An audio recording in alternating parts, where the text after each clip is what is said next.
नमस्कार दोस्तों, प्रिय छात्रों। मैं जानता हूँ कि आप लोगों ने इस वर्ष एलएलबी 3 ईयर कोर्स में एडमिशन लिया है और उसके जो सब्जेक्ट्स हैं वो आप पढ़ना चाहते हैं।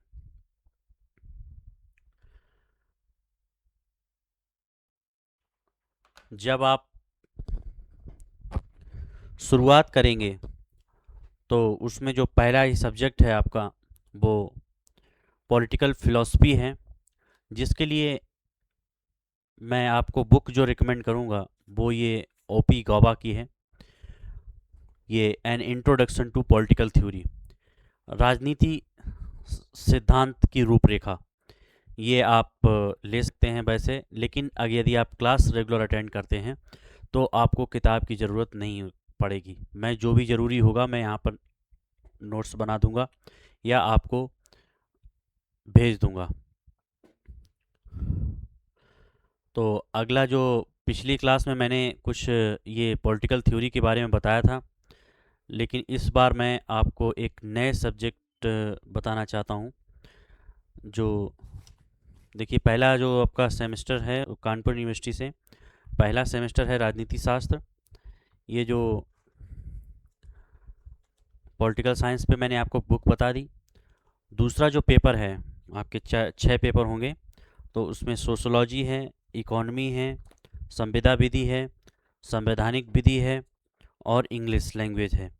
दूसरा जो सोशोलॉजी का पेपर है वो आप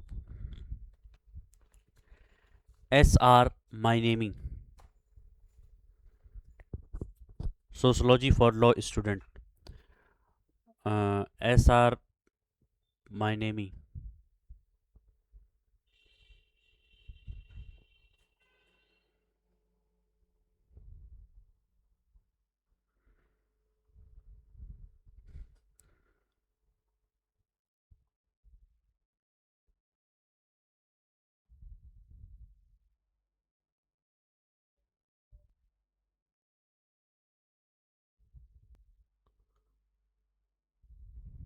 हेलो। तो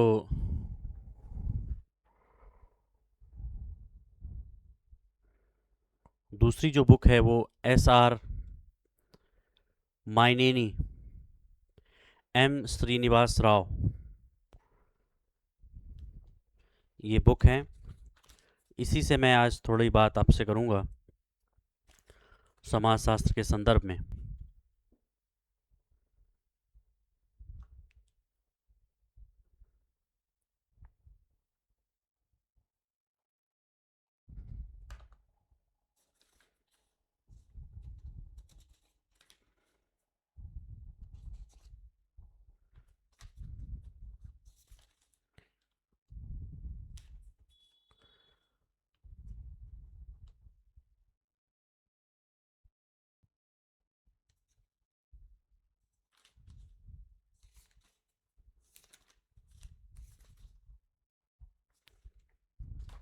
समाजशास्त्र क्या है और origin, nature and scope of sociology, आप जो आज पढ़ने वाले हैं वो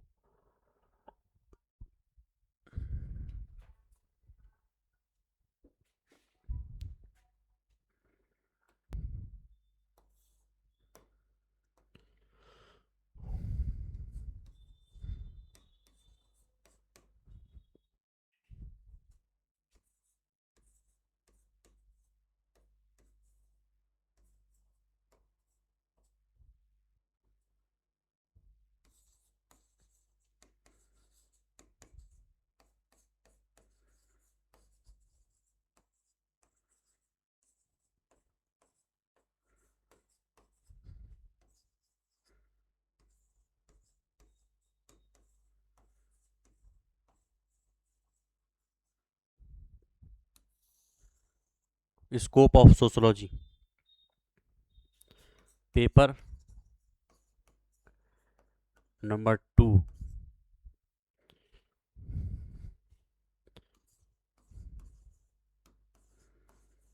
सोशियोलॉजी।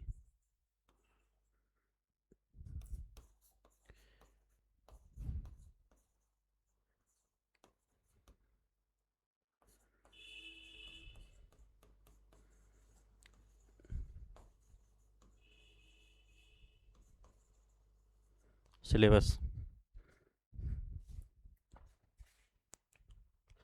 इसमें देखिए आप जो ये समझने का प्रयास करेंगे कि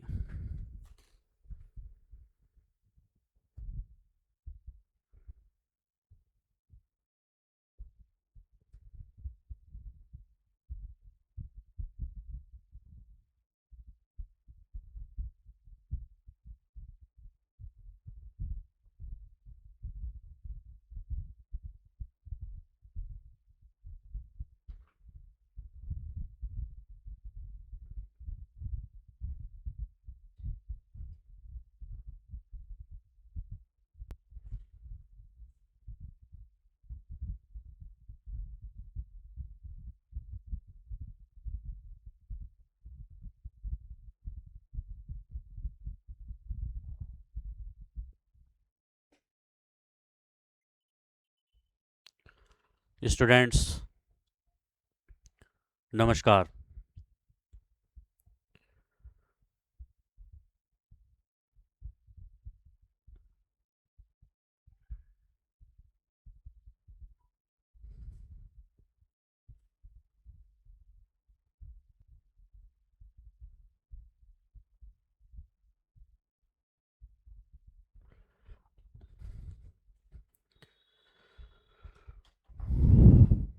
आज से हम सोशियोलॉजी की क्लास शुरू कर रहे हैं।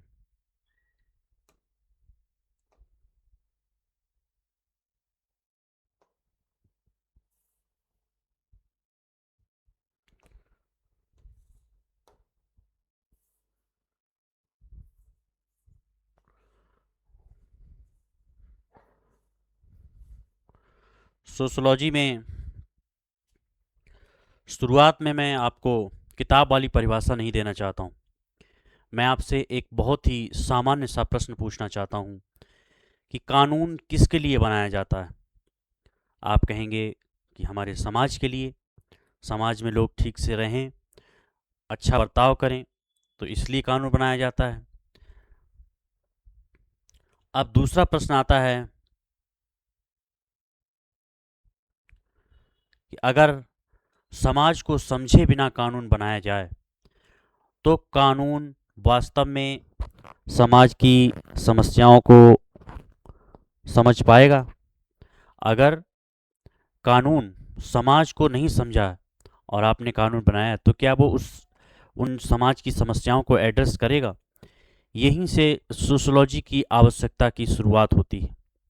एक लॉ स्टूडेंट के रूप में आपको केवल यह जानना पर्याप्त नहीं है कि कानून क्या कहता है, आपको यह भी समझना होगा कि समाज ऐसा क्यों व्यवहार करता है। लोग कानून का पालन क्यों करते हैं, लोग अपराध क्यों करते हैं, कुछ अपराधों को समाज में गंभीर अपराध क्यों माना जाता है और कुछ व्यवहारों को समाज के साथ स्वीकार क्यों कर लेता है। जाति, वर्ग, परिवार, धर्म, शिक्षा, गरीबी, लैंगिक संबंध, राजनीति और आर्थिक परिस्थितियां व्यक्ति के व्यवहार को कैसे प्रभावित करती हैं, इन सब के पीछे सोशियोलॉजी काम करती है।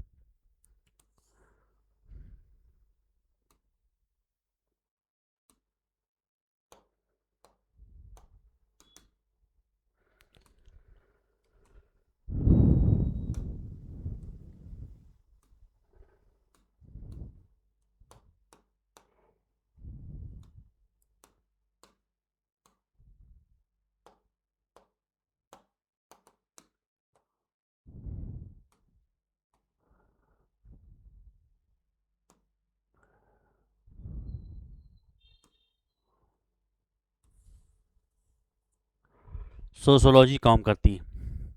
What is sociology? सामाजिक विज्ञान है क्या? सबसे पहले हम शब्द को समझते हैं। सोशियोलॉजी जो है वो दो वर्ड से मिलकर मिलता है, सोशियो धन लॉजी। सोशियोलॉजी का संबंध जो है वह सोशियो प्लस लॉजी। सोशियो का संबंध सोसाइटी अर्थात समाज से है, और लॉजी का अर्थ ज्ञान।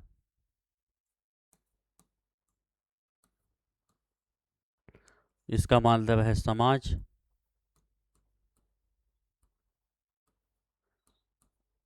ज्ञान। इस प्रकार एक सामान्य अर्थ में हम कह सकते हैं कि sociology is the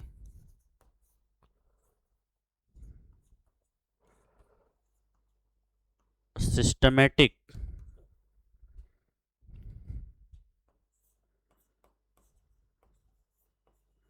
study of society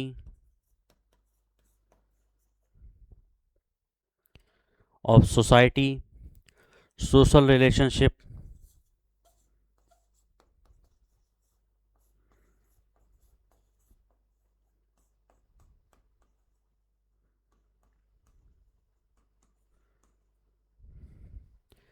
and social behavior।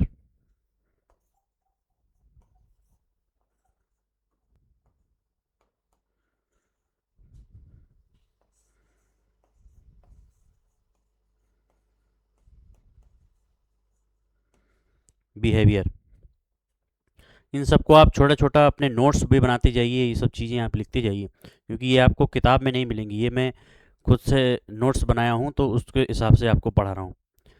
Hindi में आप कह सकते हैं कि समाज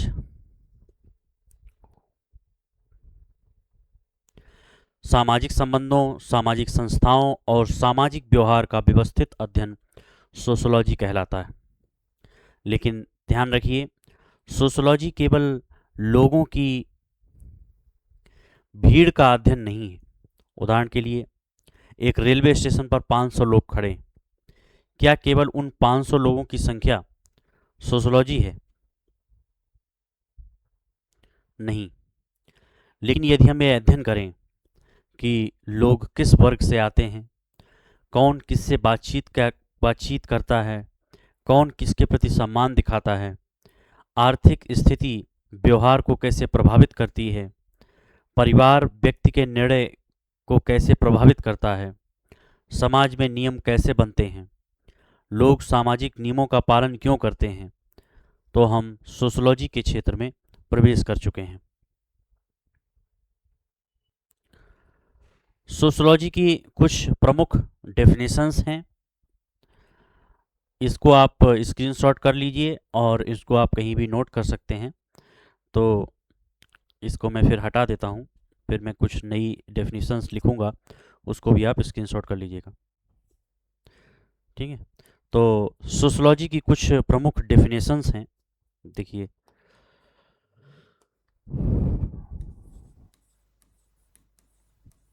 सोशियोलॉजी की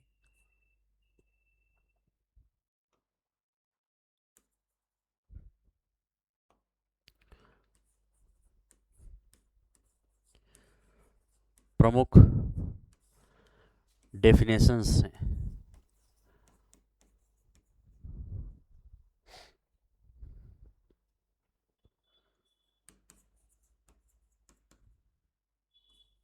इनको आपको एज इट इज़ याद करना है, इसमें आप परिवर्तन नहीं कर सकते, क्योंकि ये सर्वमान्य डेफिनेशंस हैं। कहीं आपको पूछा जाता है तो अगर आप ये डेफिनेशन नहीं बताएंगे और आप अपने हिसाब से बताएंगे तो आपका जो उत्तर है वो बहुत ही वजनी नहीं माना जाएगा, उसमें मार्क्स कम मिलेंगे।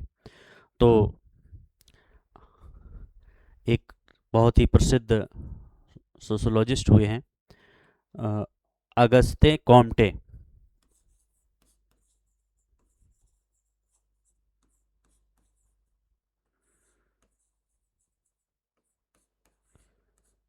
कॉम्टे। इनकी डेफिनेशन है, अगस्ते कॉम्टे को सामान्यतः फादर ऑफ सोशोलॉजी कहा जाता है। उन्होंने सोशोलॉजी को समाज के वैज्ञानिक अध्ययन के रूप में विकसित करने में महत्वपूर्ण भूमिका निभाई। उनका उद्देश्य था कि समाज का अध्ययन भी व्यवस्थित और वैज्ञानिक तरीके से किया जाए।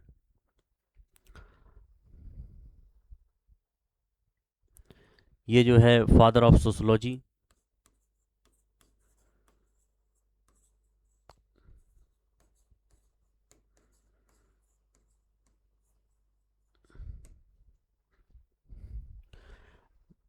मैक्लेबर and page.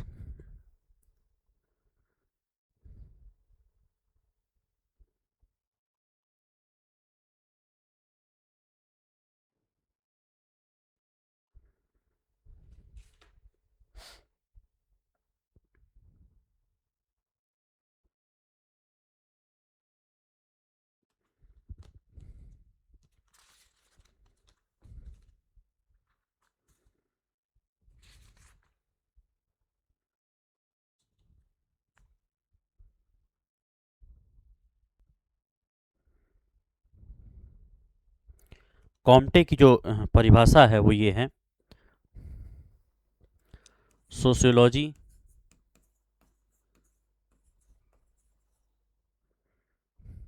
is the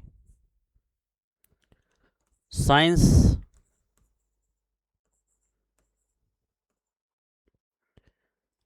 of social order and progress.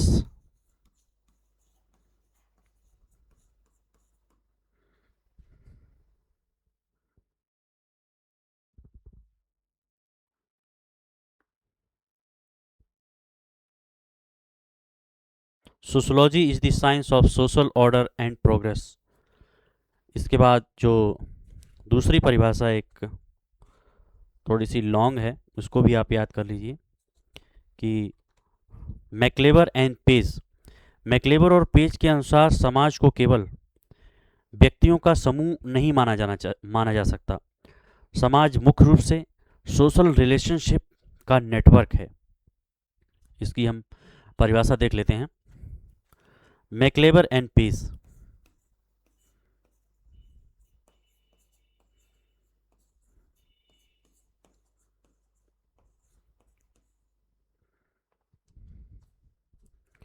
Sociology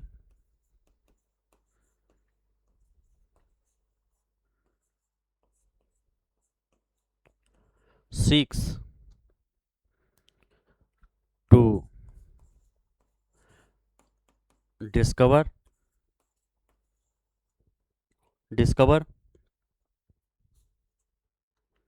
the principles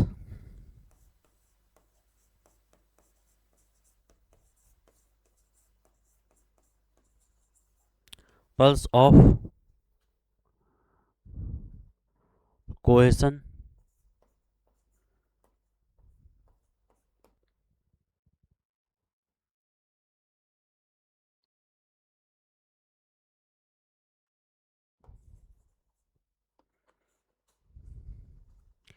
and of order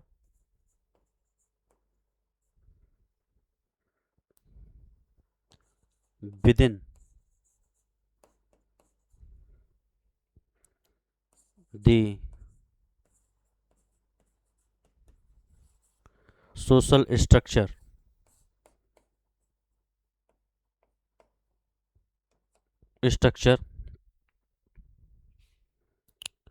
the ways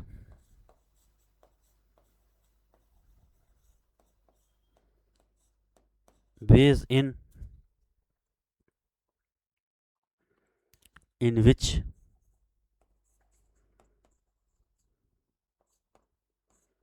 it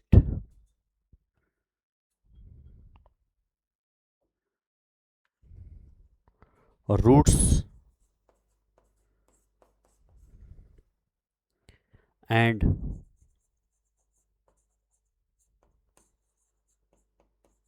within grows an environment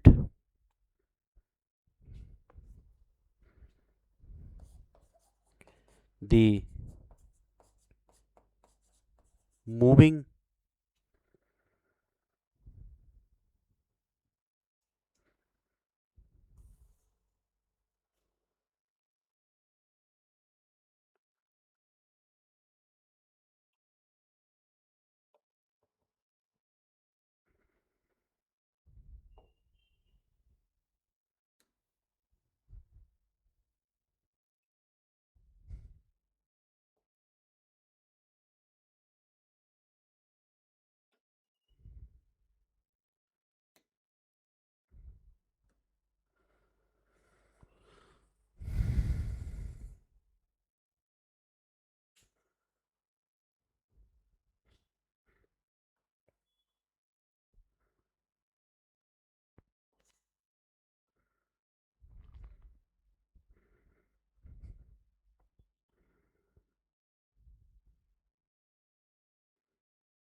equilibrium.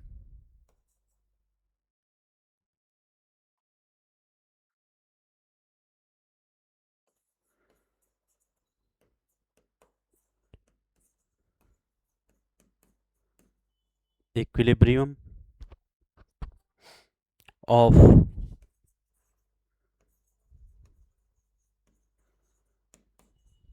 changing structure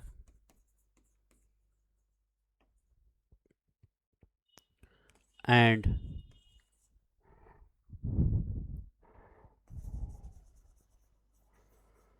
changing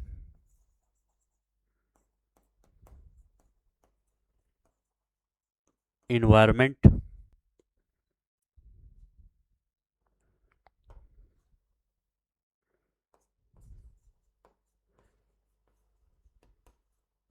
The main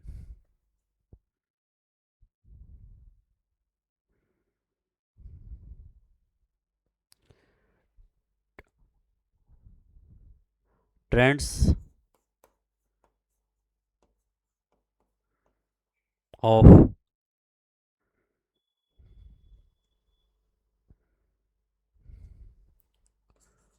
of the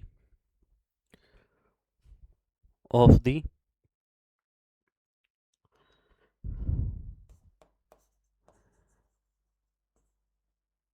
incessant change, the forces which determine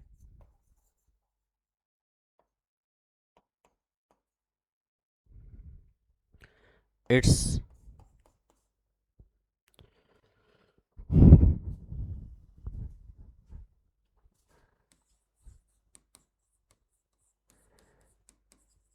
direction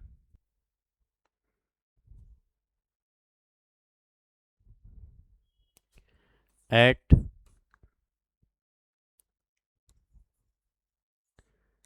any time and so on. इसको आप Google से भी निकाल सकते हैं। MacIver and page की जो sociology को लेकर जो परिभाषा है, एक बार मैं इसको पूरा पढ़ देता हूँ। आप इसको चाहें तो सुनकर अपने नोट्स में नोट कर सकते हैं। Sociology, MacIver and Page. Sociology seeks to discover the principle of cohesion and of order within the social structure, the ways in which it roots and within grows an environment, the moving equilibrium of changing structure and changing environments, the main trends of the incessant change, the forces which determine its direction at any time, and so on. तो मैक्लेबर और page के अनुसार समाज को केवल व्यक्तियों का समूह नहीं माना जा सकता। समाज मुख्य रूप से सोशल रिलेशनशिप का एक नेटवर्क है। इसे आप एक उदाहरण से समझिए। आप एक व्यक्ति हैं, आपके माता पिता से संबंध हैं, भाई बहन से संबंध हैं, शिक्षक से संबंध हैं, मित्रों से संबंध हैं, पड़ोसियों से संबंध हैं, राज्य से संबंध हैं, कानून से संबंध हैं। इन संबंधों का पूरा जाल मिलकर सामाजिक जीवन बनाता है। इसलिए सोशोलॉजी को व्यक्ति को अकेले नहीं बल्कि उसके सोशल रिलेशनशिप, जो सोशोलॉजी है वो व्यक्ति को अकेले नहीं बल्कि उसके सोशल रिलेशनशिप के संदर्भ में समझती है। इसी संबंध में एक इमाइल डर्केम ने सोशोलॉजी को सोशल फैक्ट्स के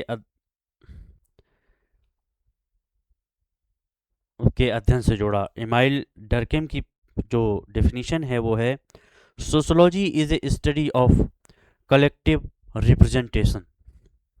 जो सोशोलॉजी की के इमाइल डर्केम के अनुसार जो सोशोलॉजी की जो परिभाषा है वो ये है कि sociology is a study of collective representation. अब यह शब्द बहुत महत्वपूर्ण है, कलेक्टिव रिप्रेजेंटेशन। सोशल फैक्ट्स जो हैं वे सामाजिक नियम, मूल्य, मान्यताएं और व्यवहार के तरीके हैं जो व्यक्ति से बाहर मौजूद होते हैं और उसके व्यवहार को प्रभावित करते हैं। उदाहरण के लिए, आप सुबह कॉलेज जाते हैं, आप जानते हैं कि प्रोफेसर की कक्षा में आने पर आपको किस प्रकार व्यवहार करना है। जब आप किसी कोर्ट में जाते हैं तो वहाँ आपका व्यवहार अलग होता है। जब आप सड़क पर होते हैं तो ट्रैफिक रूल्स का पालन करते हैं। ये केवल आपकी व्यक्तिगत इच्छा नहीं है, समाज ने आपके व्यवहार के लिए नॉर्म्स और रूल्स विकसित किए हैं। यही सोशोलॉजी के अध्ययन का महत्वपूर्ण हिस्सा है। तो हमने 2-3 इस भाग में हमने परिभाषाएं देखी और इसके बाद हम आते हैं कि नेचर ऑफ सोशोलॉजी। अब सवाल है कि सोशोलॉजी की नेचर कैसी है।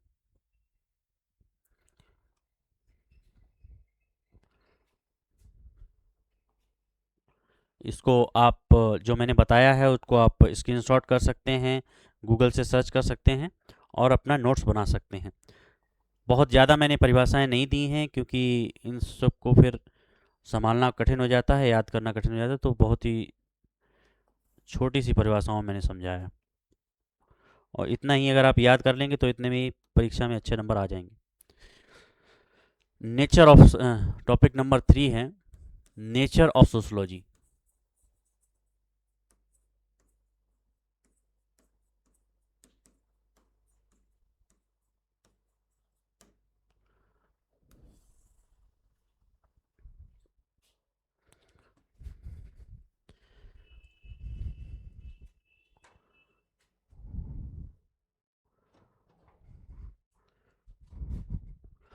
सोशोलॉजी का नेचर कैसा है?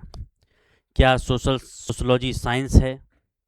इस प्रश्न पर हम विस्तार से बाद में चर्चा करेंगे, लेकिन सोशोलॉजी की कुछ प्रमुख कैरेक्टरिस्टिक्स समझिए। Sociology is a social science. Physics और केमिस्ट्री प्राकृतिक घटनाओं का अध्ययन करती हैं। सोशोलॉजी सामाजिक घटनाओं का अध्ययन करती है, इसलिए सोशोलॉजी एक सोशल साइंस है। Sociology is empirical. सोशोलॉजी केवल कल्पना या अनुमान पर आधारित नहीं होती है, इसमें ऑब्जर्वेशन, सर्वे, नंबर 1 है sociology is a social science,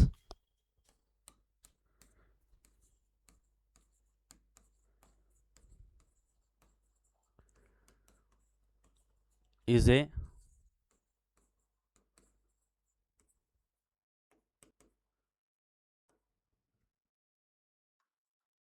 social science. दूसरा है सोशोलॉजी इज एम्पिरिकल,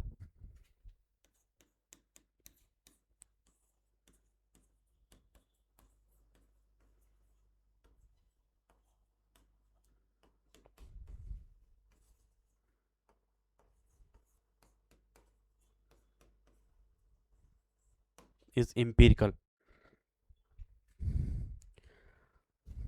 सोशोलॉजी केवल कल्पना या अनुमान पर आधारित नहीं होती है, इसमें observation, survey, interview, case study, statistical data जैसे मेथड्स का उपयोग किया जाता है।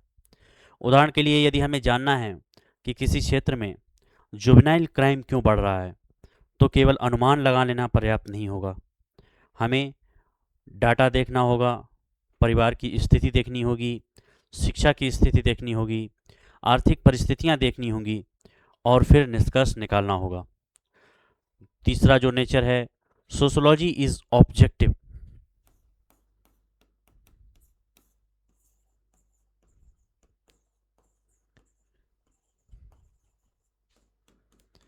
Is objective,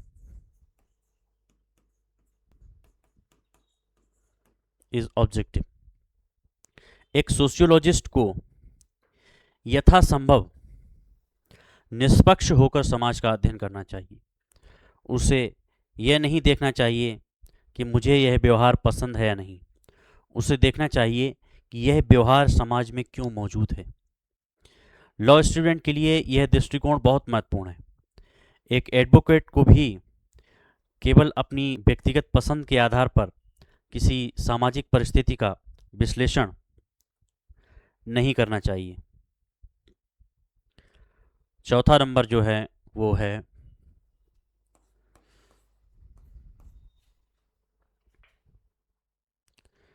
sociology studies social relationship,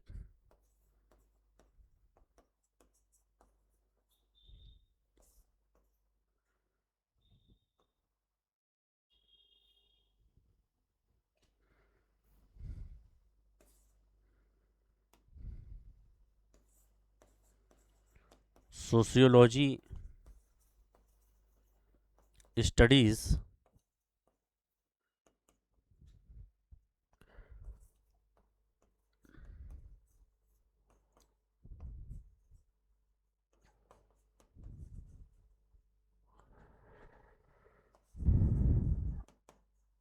social relationship.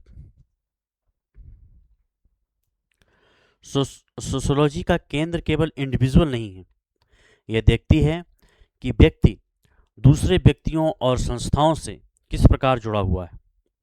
Number 5, sociology is dynamic,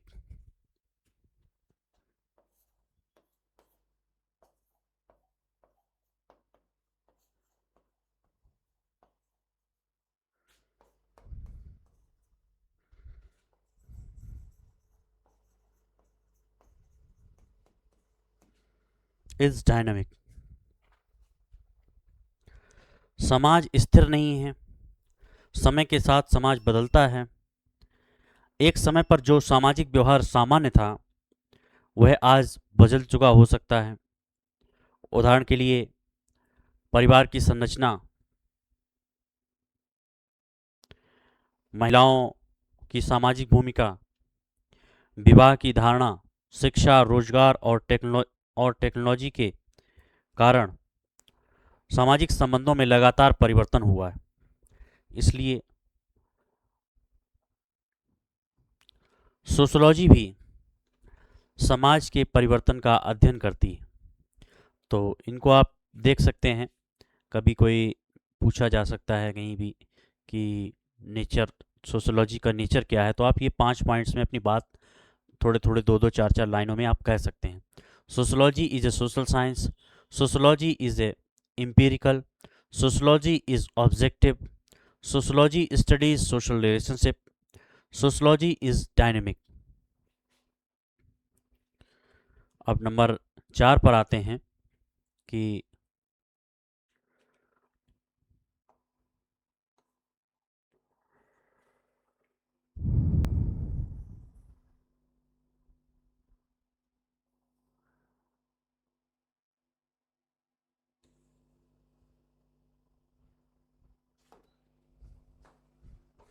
number 4 पर आते हैं।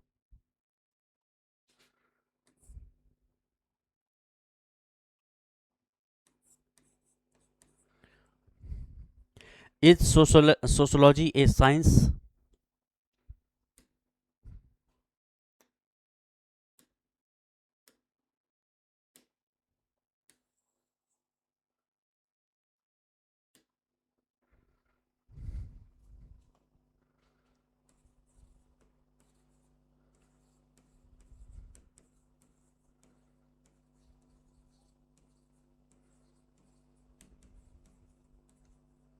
ए science?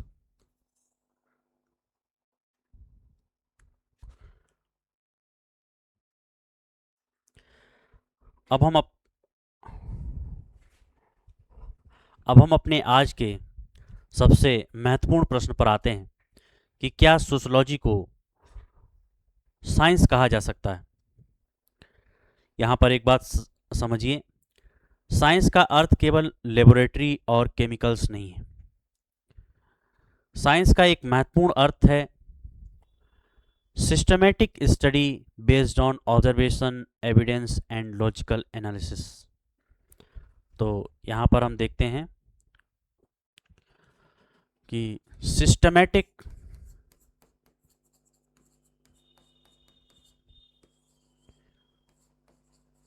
Study of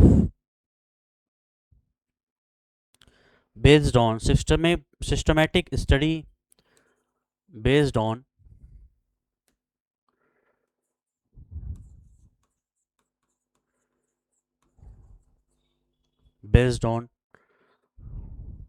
observation,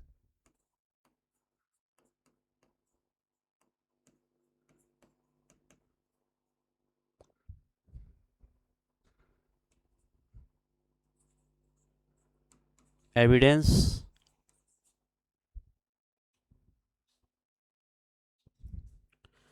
and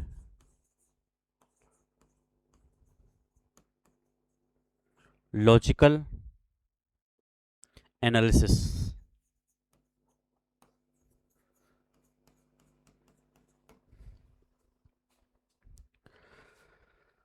sociology जो है वो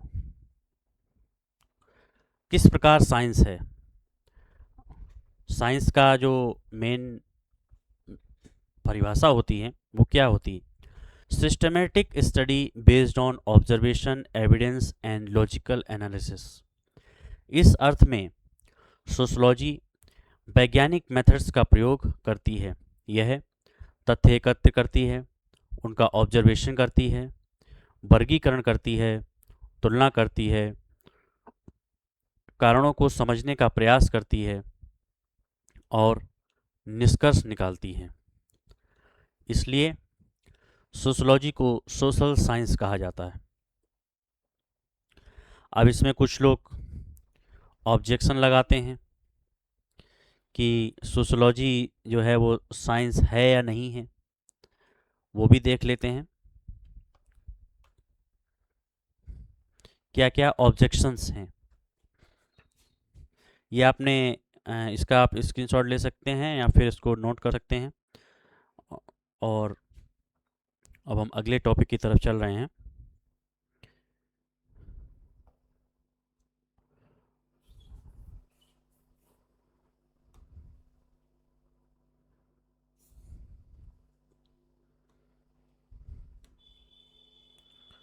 पांचवा नंबर है objections to sociology being called as a science. Objections,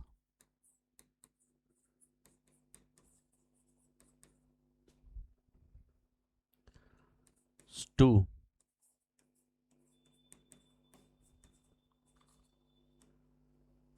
sociology.